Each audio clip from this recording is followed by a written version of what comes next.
18ኛ ሳምንት የእንግሊዝ ፕሪሚየር ሊግ ጨዋታዎች እንግዲህ ከዛሬ ምሽት ጀምሮ ይመለሳሉ። መድፈኞቹ አርሰናሎች እጅግ ወሳኝ ጨዋታ ያደርጋሉ። ከጨዋታው በፊት እንደ ዊሊያም ሳሊባ እንደ ሚኬል ሜሪኖ ያሉ ተጫዋቾች የሰጡት ሐሳብ በርካቶችን ያነጋገረ ይገኛል። በተለይ የሌላ ቡድን ደጋፊዎች አርሰናል ዘንድሮ ምንም ዋንጫ አይበላም እያሉ ቢገኙም የአርሰናል በርካታ ተጫዋቾች ግን አራቱንም ዋንጫ ጠራርገን እንወስዳለን የሚል መልእክትን ለደጋፊዎችና ለመላው የዓለም ሕዝብ እያስተላለፉ ይገኛሉ። በነገው ጨዋታ ጋብሪኤል ማጋሌሽና ካይ ሃቨርትዝ ይኖራሉ ወይ? በብራይተን በኩልስ እነማን አይኖሩም የሚለውን ጨምሮ መድፈኞቹ ይህንን ጨዋታ ማሸነፍ ውዴታ ሳይሆን ግዴታቸው ነው። ምክንያቱም ማንቸስተር ሲቲ ከታች እየተከተለ ነው። ዋንጫ ከፈለጉ አርሰናሎች ይህንን ጨዋታ ማሸነፍ የግድ ይጠበቅባቸዋል። እንግዲህ ዊሊያም ሳሊባና ሚኬል ሜሪኖ ስለ ነገው ጨዋታ ምን አሉ? ከዛ በላይ ደግሞ አሰልጣኝ ሚኬል አርቴታ ነገ ምን አይነት የአጥቂ አማራጭ ይጠቀማሉ የሚለው የብዙዎች ጥያቄ ነው። ስለ ማይልስ ሉዊስ ስኬሊ በጥር የዝውውር መስኮት በውሰት ይሰጣል የሚለውንም ጨምሮ በርካታ ጉዳዮችን ወደ እናንተ የማደርስ ይሆናል። በአማረ መልኩ እንደተለመደው ማለት ነው። ሰብስክራይብ ማድረግ አይረስ። በቀጥታ ወደ መረጃዎቹ ልውሰዳችሁ። እንግዲህ 18ኛ ሳምንት የእንግሊዝ ፕሪሚየር ሊግ ነገ ዛሬ ምሽት ይመለሳል። በነገራችን ላይ ዘንድሮ በቦክሲንግ ዴይ አንድ ጨዋታ ብቻ ነው የሚደረገው። ከዚህ በፊት እንደምታውቁት በቦክሲንግ ዴይ በርካታ ጨዋታዎች እስከ 10 የሚጠጉ ጨዋታዎች ይደረጉ ነበረ። በዘንድሮ የውድድር ዓመት ግን አንድ ጨዋታ ብቻ ነው በቦክሲንግ ዴይ የሚደረገው። እሱም ማንቸስተር ዩናይትድ ከኒውካስል የሚያደርጉት ጨዋታ ነው። ይህም የሆነበት ምክንያት እንግዲህ በርካታ ቡድኖች በዓመት ውስጥ ብዙ ጨዋታ የአውሮፓ ዋንጫ መደራረቦች፣ የሻምፒዮንስ ሊግ፣ የኮንፈረንስ፣ የአውሮፓ ሊግ መደራረብ ይህ የዘንድሮ የቦክሲንግ ዴይ ጨዋታ አንድ ብቻ እንዲሆን እንዳደረገው ተሰምቷል ማለት ነው። ታዲያ ዛሬ ማንቸስተር ዩናይትድ ከኒውካስል በሚያደርጉት ጨዋታ የ18ኛ ሳምንት የእንግሊዝ ፕሪሚየር ሊግ ሲጀምር ነገ የሚደረጉ ጨዋታዎች ደግሞ በጉጉት ይጠበቃሉ። በተለይ ማንቸስተር ሲቲ እንደዚሁም አርሰናል በተከታታይ ጨዋታቸውን ያደርጋሉ። ይህም በብዙዎች ዘንድ በጉጉት እንዲጠበቅ አድርጓል ማለት ነው። ቀድሞ የሚጫወተው እንግዲህ ማንቸስተር ሲቲ ነው። ሲቲ ከሜዳው ውጪ ተጉዞ በነገራችን ላይ ኖቲንጋም ፎረስትን ነው የሚገጥመው። በእርግጥ ኖቲንጋም ፎረስት ዘንድሮ ያን ያህል ጥሩ የሚባል የውድድር ዓመት እያሳለፈ አይገኝም። በእርግጥ አሰልጣኝ ከቀየረ በኋላ ካለፉት 5 ጨዋታዎች 3ቱን በማሸነፍ በሁለቱ ብቻ ተሸንፎ ጥሩ አቋም ላይ መጥቻለሁ እያለ ቢገኝም አሁንም 17ኛ ደረጃ ነው የሚገኘው ኖቲንጋም ፎረስት። ስለዚህ ሲቲ ያሸንፋል ተብሎ ነው ይህንን ጨዋታ የሚጠበቀው። በእርግጥ ኖቲንጋም ፎረስት ቶትናምን 3-0 ያሸነፈበት ጨዋታ ብዙዎች ሲቲንም ሊፈትን ይችላል በሚል እንዲጠብቁት እንዳደረጋቸው ነው እየተሰማ የሚገኘው። ስለዚህ ሲቲ ቀድሞ 9 ሰዓት ተኩል ላይ ነው ጨዋታውን የሚያደርገው። ታዲያ ማንቸስተር ሲቲ ይህንን ጨዋታ ኖቲንጋም ፎረስትን ድል የሚያደርግ ከሆነ አርሰናል 12 ሰዓት ላይ ነው የሚጫወተው። ስለዚህ ለጥቂት ደቂቃዎችም እንኳን ቢሆን መድፈኞቹ ጨዋታቸውን እስኪያደርጉት እንዳለፈው ሳምንት ሁሉ በአንድ ነጥብ ርቆ ሲቲ ፕሪሚየር ሊጉን መምራት ይጀምራል። ለዚህ ነው አርሰናል ነገ ብራይተንን ማሸነፍ ውዴታ ሳይሆን ግዴታ ነው ስላችሁ የነበረው ማለት ነው። ስለዚህ መድፈኞቹ ሲቲ አሸንፎ መሪነቱን የሚቀበላቸው ከሆነ ብራይተንን ድል በማድረግ ተመልሰው ወደ ፕሪሚየር ሊጉ መሪነት በ2 ነጥቦች ርቀው ወደሚመሩት መመለስ አለባቸው። ባለፈ እንደምታውቁት ሲቲ አሸንፎ ዌስትሃምን ፕሪሚየር ሊጉን መምራት ጀመረ። ከዛ ምሽት 5 ሰዓት ላይ ደግሞ አርሰናል ኤቨርተንን 1-0 ከሜዳ ውጭ አሸንፎ ተመልሶ መሪነቱን ተረከበ። ኤቨርተንን ከሜዳ ውጭ ማሸነፍ ምን ያህል ከባድ እንደሆነ ታውቃላችሁ። እንደው ብዙ ደጋፊዎች በተለይ የሲቲና የሌሎች ቡድኖች ደጋፊዎች አርሰናል ነጥብ እንደሚጥል በጣም እርግጠኞች ሆነው ነበር። አርሰናል እንግዲህ 1-0 በቪክተር ዮኬሬሽ ግብ ድል አድርጎ መውጣት የቻሉ ማለት ነው። ስለዚህ ይህንን ማስቀጠል አለበት። ነገም ቢሆን ሲቲ መሪነቱን የሚረከብ ከሆነ መድፈኞቹ ብራይተንን በማሸነፍ በድጋሚ መቀበል አለባቸው ከሲቲ ማለት ነው። በእርግጥ ብራይተን ዘንድሮ በጣም ጥሩ የሚባል እንዳለፉት ዓመታት ባይሆንም ጥሩ የሚባል ዓመት ነው እያሳለፈ የሚገኘው በፕሪሚየር ሊጉ። በእርግጥ 9ኛ ደረጃ ላይ ነው የሚገኘው። ያለፉት 4 ጨዋታዎቹ ጥሩ አይደለም። በሁለቱ ተሸንፎ በሁለቱ አቻ ነው የወጣው። አርሰናል ደግሞ ያለፉትን 4 ጨዋታዎች በሙሉ ድል አድርጓል። ብራይተን በሜዳው ከሰንደርላንድ ጋር አቻ ነው የወጣው። በሊቨርፑል 2-0 ተሸንፏል። ከዌስትሃም ጋር 1 አቻ ነው የወጣው በሜዳው። ከብራይተንም ጋር ከአስቶን ቪላ ጋር በሜዳው ብራይተን 4-3 ነው የተሸነፈው። ስለዚህ እነዚህ ውጤቶች አርሰናል ደግሞ ባለፉት ጨዋታዎች እንግዲህ 4 ተከታታይ ድሎችን ማስመዝገቡ ብራይተን ላይ የበላይነት ይወስዳል ተብሎ ይጠበቃል። በተለይ አርሰናል ዘንድሮ በኤምሬትስ ስቴዲየም የሚያደርጋቸውን ጨዋታዎች አንድም ጨዋታ አልተሸነፈም።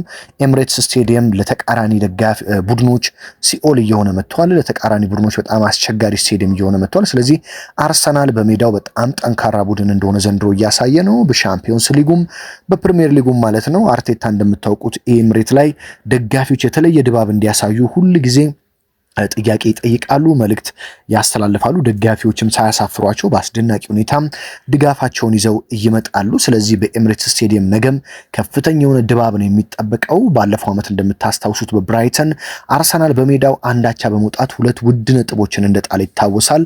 ገና የውድድር ዓመቱ መጀመሪያ አካባቢ ነበር ባለፈው ዓመት በኤምሬት የተገናኙት።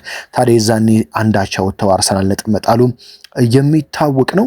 እንግዲህ ዊሊያም ሳሊባ ከብራይተኑ ጨዋታ በፊት ከካራቦ ካፕ ጨዋታ በኋላ 4ቱንም ዋንጫዎች ማሸነፍ እንችላለን ሲል ተናግረዋል። የካራቦ ካፕንም ኤፍኤ ካፕንም ሻምፒዮንስ ሊግንም ፕሪሚየር ሊግንም የመብላት አቅም አለን ሲል ነው የተናገረው። እንደተናገረው ከሆነ ዊሊያም ሳሊባ ሁሉም ዓለም አቅማችንን ያውቀዋል፣ የቡድናችንን ጥንካሬ ያውቃል፣ እኛም ጥንካሬያችንን እናውቃለን። የምንሳተፍባቸውን ሁሉንም ዋንጫዎች ማሳካትና ወደ ዋንጫ መደርደሪያችን ማስገባት እንችላለን። ለአንድ ዋንጫ ለፕሪሚየር ሊግ ወይ ለሻምፒዮንስ ሊግ ብለን መጫወት አንፈልግም። እያንዳንዱን ዋንጫ የምንጫወትበትን ጠንክረን ቀጥለን ወደ ካዝናችን ማስገባት እንፈልጋለን።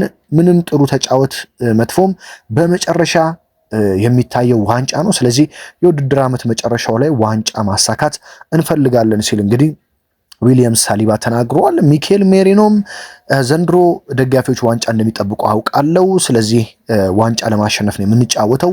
ዋንጫ ለማግኘት ደግሞ እያንዳንዱን ጨዋታ እንደ ፍጻሜ ተመልክተን ድል ማድረግ ያለብን ሲል የብራይተኑን ጨዋታ እንደ ፍጻሜ እንደሚመለከቱና 3 ነጥቧን ይዘው ለመምጣት እያንዳንዷን ተጋድሎ የላብ ጠብታ እንደሚያሳዩ ነው ሚኬል ሜሪኖም እየተናገረው ማለት ነው። አርሰናል ብራይተንን ማሸነፍ የሚችል ከሆነ 2 ከባባድ ጨዋታዎችን ጣለ ማለት ነው። ኤቨርተን ድል አደረገ፣ ብራይተንን ድል የሚያደርግ ከሆነ 2 ከባባድ ጨዋታዎች ላይ 6 ነጥብ ወሰደ ማለት ነው። ስለዚህ በቀጣይ ቪላ፣ ሊቨርፑል እና ቦርንማውዝ ብቻ ይቀራሉ ማለት ነው። ስለዚህ 2ቱን ጨዋታዎች ድል ማድረግ ለአርሰናል ሜንታሊቲ፣ ለስነ ልቦና፣ ለተጫዋቾች ከፍተኛ እረፍት የሚሰጥ ስለሆነ አርሰናል ይህንን ጨዋታ ለማሸነፍ ከፍተኛ ጥረት ያደርጋል ተብሎም ይጠበቃል። እንግዲህ በሌላ በኩል ደግሞ ማይልስ ሉዊስ ስኬሊ በጥር በውሰት ይሰጣል ወይ? ኢታን ዋኔሪስ በውሰት ሊሰጥ ነው ወይ? ብዙዎቻችሁ እየጠየቃችሁ ነው ኮመንት ላይ። ነገር ግን አርሰናል ማይልስ ሉዊስ ስኬሊንም ሆነ ኢታን ዋኔሪን በውሰት የመስጠት ምንም እቅድ የለውም። በተለይ ማይልስ ሉዊስ ስኬሊ በጭራሽ በውሰት የማይሰጥ ተጫዋች ነው። ምክንያቱም ደግሞ አርሰናል ዘንድሮ በተለየ መልኩ ከአጥቂ በላይ ተከላካዮች እየተጎዱበት እንደሆነ ይታወቃል። ባለፉት ጨዋታዎች ብቻ እንደ ማጋሌሽ፣ እንደ ሂንካፔ፣ እንደ ክርስቲያን ሞስኬራ፣ እንደ ቤን ዋይት፣ እንደ ሪካርዶ ካላፊዮሪ፣ እንደ ዊሊያም ሳሊባ ያሉ ተጫዋቾች በተለያየ ጊዜያት እየተጎዱ ከጨዋታ ውጪ እየሆኑ እንደሆነ ይታወቃል። ይህ ጉዳት መደራረብ እያለ አሰልጣኝ ሚኬል አርቴታና አንድሬ ቤርታ እንደ አይነት ስህተት ይፈጽማሉ ተብሎ አይጠበቅም። ስለዚህ ማይልስ ሉዊስ ስኬሊ በአርሰናል ቤት ይቆያል፣ ወዴትም አያመራም ማለት ነው። ስለዚህ ምንም የሚያሳስብ ጉዳይ የለም። ኢታን ዋኔሪ በእርግጥ ዘንድሮ ምንም አይነት የመሰለፍ እድል እያገኘ አይደለም። በበርካታ ጨዋታዎች በካራቦ ካፕ ጨዋታዎች ጭምር እንኳን ኢታን ዋኔሪ በቂ የሚባል የመሰለፍ እድል እያገኘ አይደለም። በሱም ኢታን ዋኔሪ ብዙም ደስተኛ እንዳልሆነ እየተነገረ ነው። በእርግጥ በኢታን ዋኔሪ በኩል በርካታ ተጫዋቾች አሉ። በሳካ በኩል ብትሉ ሳካና ማዱኬን የመሰሉ ተጫዋቾች አሉ። መሃል ሜዳ ላይ ብትሉ ኦዴጋርድ፣ ሜሪኖን የመሳሰሉ ዙሜንዲ፣ ራይስን የመሳሰሉ ተጫዋቾች አሉ። ስለዚህ ኢታን ዋኔሪ የመጫወቻ እድል በጣም እየተነፈገ ነው። ለሱ ግን አሰልጣኝ ሚኬል አርቴታ የመጫወቻን ጊዜ ማስተካከል አለባቸው። ስለዚህ ኢታን ዋኔሪ በጥር የዞሩ መስኮት ይለቃል ተብሎ ባይጠበቅም በክረምት ምናልባትም በውሰት ሊለቅ ስለሚችል አሰልጣኝ ሚኬል አርቴታ በቻሉት አቅም ለኢታን ዋኔሪ የመሰለፍ እድል ቢሰጡት ጥሩ ነው የሚሉ የአርሰናል የቀድሞ ተጫዋቾች እንግዲህ እየተናገሩ ይገኛሉ። ስለዚህ ማይልስ ሉዊስ ስኬሊ በተለይ በውሰት የሚሰጥበት ምንም አይነት ምክንያት እንደሌለ መረጃዎች ያሳያሉ ማለት ነው። አርሰናል እንግዲህ ነገ በተለይ አሰልጣኝ ሚኬል አርቴታ የትኛውን የአጥቂ አማራጭ ይጠቀማሉ የሚለው የበርካቶች ጥያቄ ነው።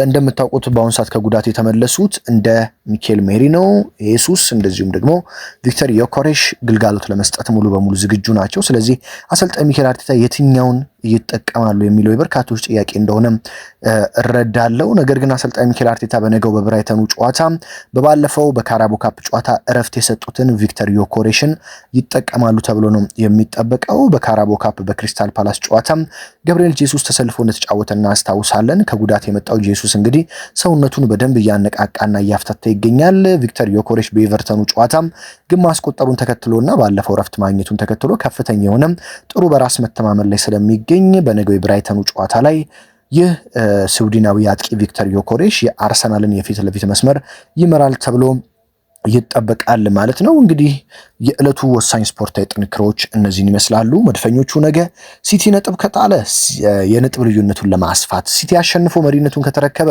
ዳግም መሪነቱን ለመረከብ ብራይተንን ማሸነፍ ግዴታቸው ሆኖ ወደ ሜዳ ይገባሉ ማለት ነው። ሲቲ ከኖቲንግሃም ቀድሞ የሚደረግ ጨዋታ ነው።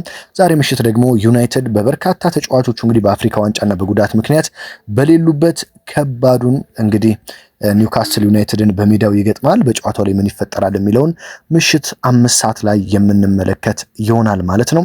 እንግዲህ የዕለቱ ወሳኝ ስፖርታዊ ጥንክሮች እነዚህ ናቸው። ሀገር ውስጥ ከባህር ማዶ ናችሁ በየዕለቱ መረጃዎችን የምትከታተሉ ከልብ ላመሰግናችሁ ወዳለው።